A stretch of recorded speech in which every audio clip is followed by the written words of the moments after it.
Oh my god. Yeah, I guess I would be remiss if I didn't talk about Rainbow Six Extraction. It I mean, what do you say? Like it's basically the Siege Outbreak event kind of spun off into a full game. I don't hate the concept of it. I think it could be good. I think the world is like hungry for a Left 4 Dead type game, and putting like Rainbow Six operators in that situation does sound like a recipe for fun. However, the gameplay that I saw that came out did not impress me. Like there were parts of it that looked cool, but it just looked. So I heard that the people who were playing it early were. They had to play it on easy. Like they played it on this like streaming software. And I'm probably butchering this, but it sounds like they were pretty like locked into what they could do, and like they had to play the game on a certain difficulty for their showcase. It seems weird that you would pick easy for that, but I suppose the reasoning is that they wanted to be able to show as much as possible without having to worry about missions being failed and stuff like that. But I think if you really want to sell a zombie game, like you have to show like the big, and I know they're not like necessarily zombies, but I think you have to show like the big horde, and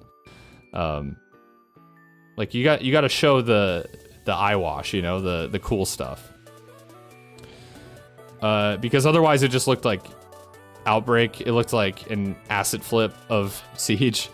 And if what I'm hearing is true, and it's $60 brand new, yeah, I don't know. I don't know if I can justify paying $60 for a game like that. There was a previous rumor that it was going to be free to play, with obviously like paid content. I'm sure like a battle pass or something.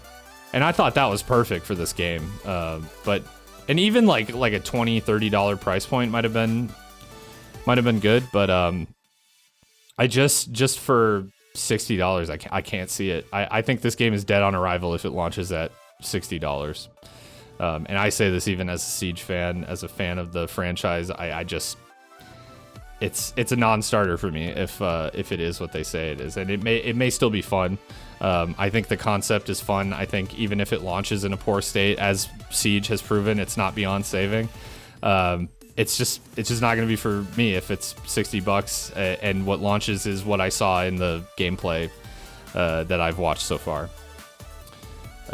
So I think that pretty much sums up my feelings on that. Maybe I'm going a little hard. There are some things I like. I noticed if you die, if you die in a mission with an operator, you have to actually launch like a rescue mission to go get them. I think that sounds cool. I love like just the idea of having gadgets like in Siege.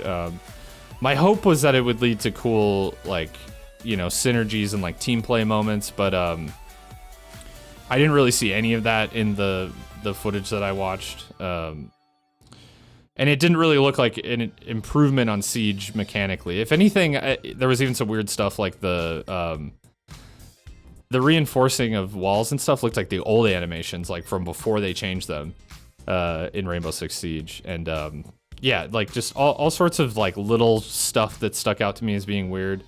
There was kind of like a UI update, at least compared to Siege, that looked nice. But I think at best, that game for $60 is catering to hardcore fans of either Rainbow Six as a franchise or of like zombie horde survival type games. And otherwise, I think for most people, it's a non-starter.